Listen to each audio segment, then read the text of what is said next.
Hey everyone, welcome to another edition of Info Nuggets with Amy. Today we'll be talking about how to create your own family history map for free with Google Maps. So hi, I'm Amy. I'm the Assistant Branch Manager of the Main Library at the St. Johns County Public Library System in St. Augustine, Florida. I am really excited about today's program. This is something I've been wanting to do for a while. I've been working on my own personal map for probably about 8 years now, and whenever I show it to friends or family or other genealogists, they get really excited and they want to know how to create something like this themselves. So today we'll be walking step by step on how to create your own map. And while this technically isn't a library resource, it is something that I find integral personally with my own research, and I do refer to it quite frequently. Also, I wasn't able to find anything quite like this on YouTube, so I'm hoping that this is something that will be beneficial to other people as well. So let's go ahead and take a look at what exactly I'm talking about. So first of all, this is what my map looks like. I have gone ahead and created little place markers for every city that an ancestor has either lived in, died in, was married, or simply as a residence. And the way that I've set it up is that whenever I click on the place marker, it'll tell me the location, who the people are that were either lived there, buried there, born there. And I've also included links to various websites, or in this case a website that I built myself, where I can go directly to that person and get some more information about them and remember who they are. What I'm going to be showing you today is how to do that. Maybe you have your own page already with Ancestry.com, or you have your own genealogy website, or even if you don't, you can still go ahead and create this without those links. But personally, I find those links to be enormously helpful. And what I've also found with this is not just to see maybe migration patterns, but also I found it to be very beneficial like when I'm on vacation. As you'll see, most of my ancestors are from up north. This down here represents me, so I am nowhere near anywhere my ancestors came from. After I created this map, and including Europe and other locations, I realized that I am the furthest south that anyone in my own genealogy timeline has been for over 200 or 300 years. So it is hard to do genealogy when you're so far away from where people actually lived, but this is another way of connecting with them and of learning some more about them. But as I mentioned before, I found this to be useful when I'm traveling around. A couple of years ago, and unfortunately it wasn't done in time when I was on vacation, but a couple of years ago my mother and I took a road trip through Iowa, and we had a lot of fun. It was just a 2-day trip. But afterwards, when I was checking my map, I realized, oh my goodness, I had these 2 people who were there the entire time, and I unfortunately didn't realize it in time. Otherwise, you can be very sure that my mother and I would have been stopping off at some historical societies or cemeteries or something just to try to find some more information about them.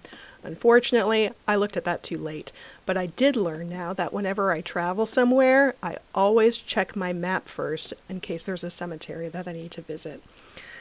So the way that mine looks, and as you'll notice, I've got some different colored place markers. They all represent something. I decided to focus on 4 branches of my family tree, and everyone who falls within that branch is a particular color. So my maternal grandfather is yellow, maternal grandmother is blue, paternal grandfather is red, and paternal grandmother is green. So backwards in those directions, that's where the different colors represent them. So let's go ahead and I will show you exactly how to do this for yourself. You're going to start off and actually let me get the slide up real quick that has the website. You're going to www.google.com/maps. I'll leave it up there for a second for you to go ahead and type that in. And let's go back to, let's see here. Okay, so Once you go there, if you don't already have a Google or Gmail account, you will need to create one in order to use this. Doesn't take long, it's just a few minutes setting up a username and password, but if you already had one, it likely will be recognizing you. Let's see here. So from here, this is your traditional Google Maps page, which you might already be familiar with. But let's go ahead and take a look at how to really create and customize your own maps. First of all, over here in the left-hand corner, we're going to click on those three little menu lines, and we're going to go down to where it says Your Places. Go ahead and click on that. And it'll have home, work. It might also list other places that you've been, because Google does know quite a bit about us. But we're going to go over here to this link now that says Maps and click on that. And you will very likely have nothing here at all. That's okay. This is why you're here. We're going to go down here to click on Create Map. So once we're within here, it gets us set up for creating our own map. The first thing we're going to do is click here where it says Untitled Map, and let's go ahead and give it a title. I'm just going to title this Genealogy Map, and if you'd like to put in a description, you can. What I jokingly say about my own map is that this shows me where the bodies are buried. Click on Save. And it automatically defaults here to an untitled layer. Let's go ahead and click on that. And we're going to name our layer. I'm simply going to call this Cities. So now that we have the map ready, we need to go ahead and start inputting some of the different locations that you might have found in your research. I've got two people that we're going to use today within my example. The first one I'm going to do is Mr. Lester Russell Dewey. I like him a lot because he is distantly related to Melville Dewey. That's right, Dewey Decimal Guy. And I also like him because he has the most amazing facial hair that I've ever found in any of my ancestors. Let me blow this up for a second just so you can take a look at this man's beard. It cracks me up every single time I see it, but this is why I love him. Great facial hair. So in my own ancestry tree, and you may not have an ancestry.com tree, that's absolutely fine. If you have whatever you've been using to track your different ancestors, at some point you've been finding the locations tied into their various vital records, where they were born, where they were married, where they died, or again, just their residence. So here I know that Lester was born in Deerfield, Oneida, New York. So I'm going to go to my map. Whoops, that was the wrong map. Here we go. And I'm going to put in Deerfield, New York, and it pops up underneath as a recommended or a suggested location. So I'm going to click on that, and it will pull me to approximately where Deerfield is located. You'll notice though, as I'm zooming in, you don't actually see the words Deerfield. Sometimes you come across that in your own genealogy where the places might not exist anymore. That's fairly common, so don't be surprised if you're looking at your map and you don't see it. What this does mean though is, since it's not showing up on the map today, that I probably want to go ahead and find a historic map just to verify that where Google Maps thinks Deerfield is actually where it was. And this is something we'll also see later on when I talk about one of my international ancestors who lived in a place that's a completely different country now, and it has completely different place names. You sometimes have to do some additional research to make sure that the location that you think it is today is actually what it was then. So we're going to go under the assumption that I've already researched all of this and that I know for a fact this is where Deerfield was located. So I'm going to click on the little place marker that popped up, and I have the option here to go ahead and add to the map. So now that I've added it to the map, I have a couple of other options. First of all, it just automatically gives some information from Google. Depending on where the location is, you might have some additional links or information. I don't really necessarily want this in mind, so I'm going to click on Remove just to get rid of that. What I can also do is, you see here, it looks like a little paint can that's being turned over. When you hover over it, it says Style.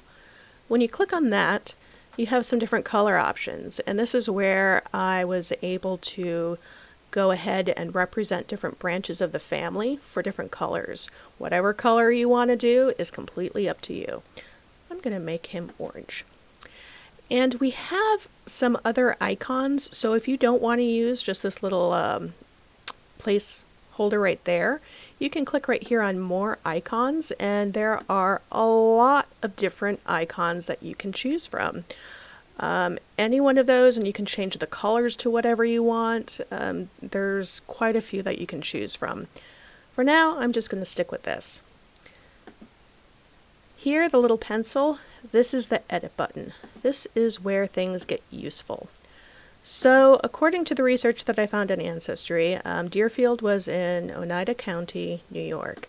When you're doing genealogy and you're typing in a place name, that is the traditional format. You have city, county, state, and if necessary, the country as well. Now, at the time when I found the research, it was saying it was in Oneida County. I have found something else that indicated it might be in Suffolk County. Now, county borders change. That happens. It could have at one point been in both counties. What genealogy calls for when you're doing this is that you type in the county that was the county when your ancestor was living there at the time. That's the county that you go by. However, if you have any family members who are like mine who stayed in a particular location for a very long time, you're going to have several family members who had different county names, even though it's the same place, over time. So one of the things that I will do is include in parentheses next to it another name for what it may be now or what it may have been then. But you can do it however you'd like. I've just found that it's easier for me if I know all possible place names for a location. So what I'm going to do now is I number them as I go through, and I'm going to go ahead and type in Lester's information. So Lester Russell Dewey is his full name. And I'm going to put down what happened to him in this location, why it's important to me. So the reason I'm interested in Deerfield is because Lester was born here on July 24th, 1802. So born here, what did I say? I already forgot. July 24th, 1802. And because I already have a page for him on Ancestry.com, I'm going to copy the URL and then just go ahead and paste it in the description so that later on, if I want to find out some more information about Lester beyond his birth location and date, I will have the option of just clicking on the link and it will take me straight to his dedicated page. And I'll click on Save. And you'll see that once I've saved it, it becomes a clickable link. What I can also do, if I want to, is I have the option of adding a picture on here.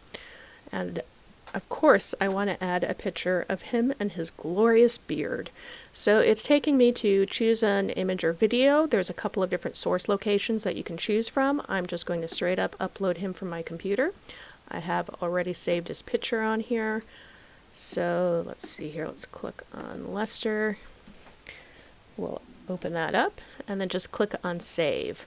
So now whenever I click on here, I get a picture of his smiling mug with his information and the link to his dedicated Ancestry page, What you can also do is you can click on directions. So if you would like to drive there or fly there or heck, even walk there, you can click on that and it will give you the directions. You do also have a delete button. So if you either you made a mistake and you want to delete it and start over, or whatever reason, you can just go ahead and click on the little trash can and it will go away. And notice it does also give you GPS coordinates as well. So now, when I zoom out and I'm looking at New York in general, I have a pretty good idea of where he was born. What gets interesting is as his life goes on, he's not staying in the same place, but he does move to other areas. So, for instance, later on in 1825, he's in Sherman, Chautauqua, New York, and he marries Fanny Patterson. So now I'm going to go back, and I'm going to look for Sherman, New York. And here it actually says Sherman, so I'm much more comfortable about him being here. I'm clicking on Add to Map. I'm taking out this little extra bit from that Google Maps automatically adds in. And I'm editing it to include the county name, Chautauqua. May or may not be spelled correctly. I'll go back and double check. New York. So now I'm going to add him again. Russell Dewey.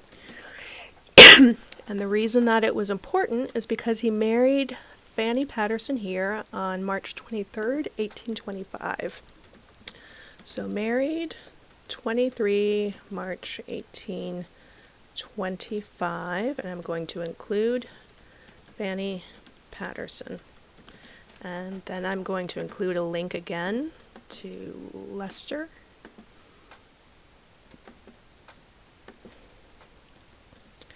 And save it.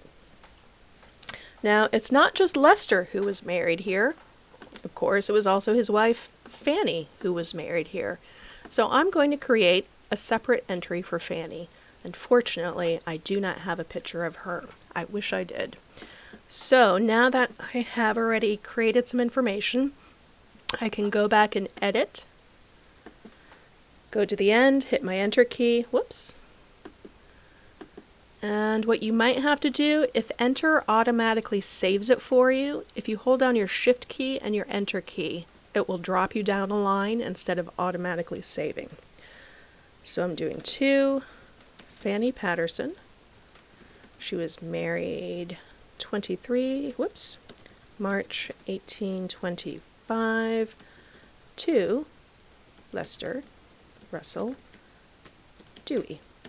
And now this time I'm going to include a link to Fanny's page. Click, paste, and parentheses, and then click on save. So now when I open it up, I have the both of them and I have links to their own separate pages. And they do go on to have several children, and I'll be adding those children onto this list later on as well.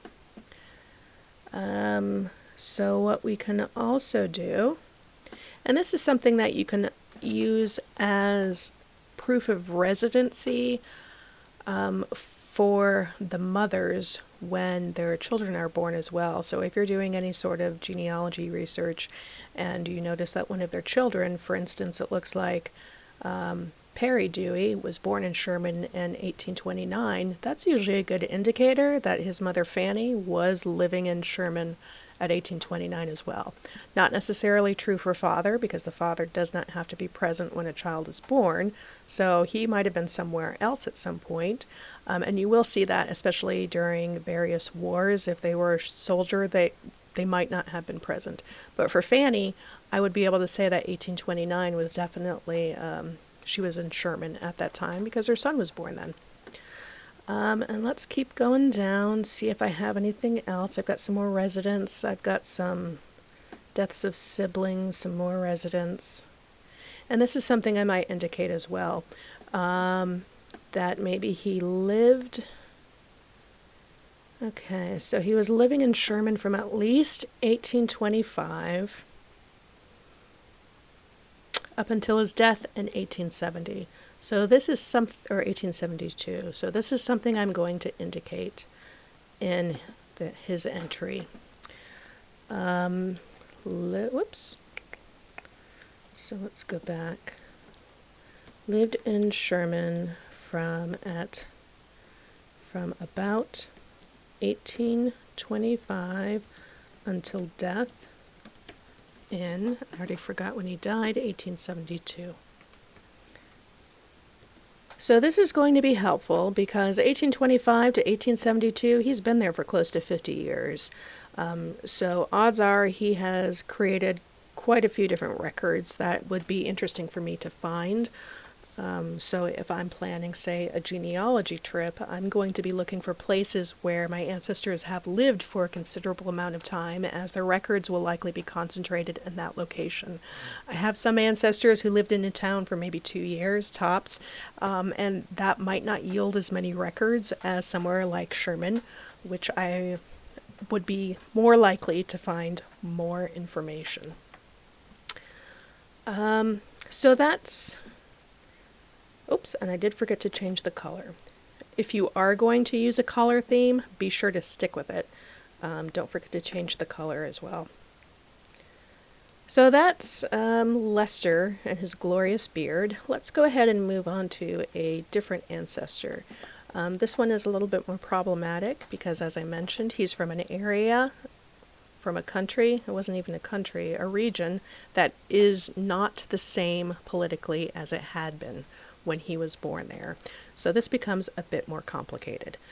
As you are doing your own research and if you come across any ancestors like that, you'll see right here, I've already listed what it was called when he was born there, but also what it's known as today. So this is going to help me locate the place on the map today. So let me just highlight the city and the region, and I can plug that into my map. And it had a couple of locations, and I can't quite tell what the difference is between the two of them. They do look exactly the same. But let's go ahead and click on that, and it will bring me to where it is today, and I'm going to zoom in, and sure enough, yep, I saw that name pop up, so I know this is the right spot. So I'm going to add to map, and I'm going to take this out, and I'm going to assign him a color. He's a different branch of the family, so I'm going to give him a different color. And I'll click on Edit, and I'm going to change this to that. Now what I am also going to do is, again, because we want to use primarily the name of the location that was contemporaneous to what your ancestor experienced at the time, I'm going to put this in as the original.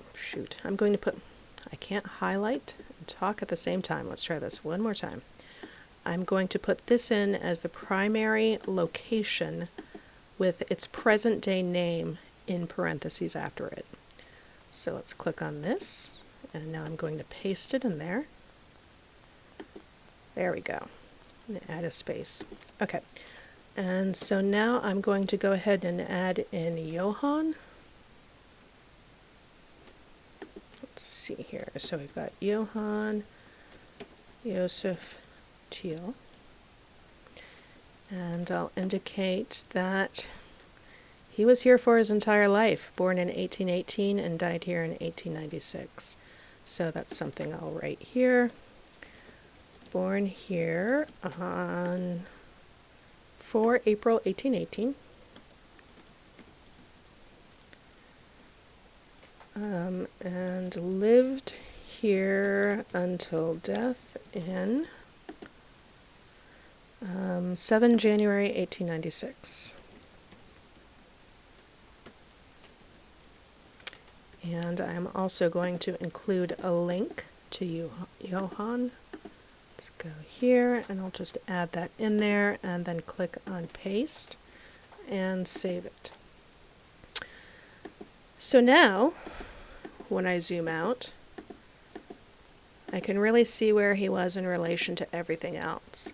This is also especially useful when you are doing genealogy of maybe foreign locations that you're not familiar with. Maybe you don't know how their civil registrations or various vital records work.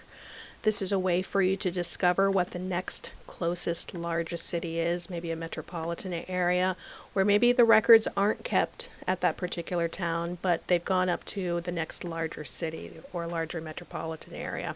So if I couldn't find anything here in Debniak, maybe I'd want to look in Lodz. And I know I'm not pronouncing this correctly. Unfortunately, I do not speak Polish, but this is one tool for you to locate potential records, especially if you can't find them in a particular, maybe in a parish or whatever region you may be looking in. You might have to go to the next largest city. So it's helpful for that. I've also found creating maps to be enormously helpful to help understand why some of my ancestors did some of the things that they did. For instance, I have a family out in Ohio, and for 3 consecutive census terms, they were in a different city for every single decade. And I was like, well, what was happening with this? When I looked it up on a map, on a historic map, and I looked up those 3 cities, I came to realize that every single one of them was along the same railroad line. So it doesn't necessarily explain the why, but it certainly does explain how. And it gave me an idea, well, maybe I should be looking at railroad records. Maybe the husband was an employee of the railroad and they just moved around for different reasons. Whatever it is, it helps you think and try to troubleshoot on other records that might be available to you. Similarly, I found some survey records for a family farm up in Michigan, and it showed a railroad that went through the upper corner of their farm. And that made me wonder, what are the circumstances for having a railroad line going through your property? Are there perhaps some records maybe with that railroad company that might have something on my ancestors there?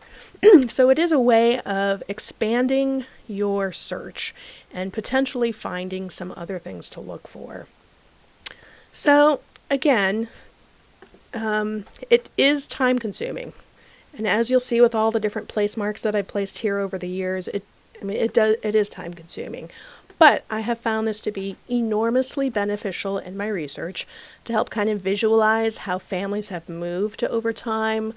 Like I gave with the example with the railroad, to maybe explain why they did some of the things that they did, and also to see some of the different relationships.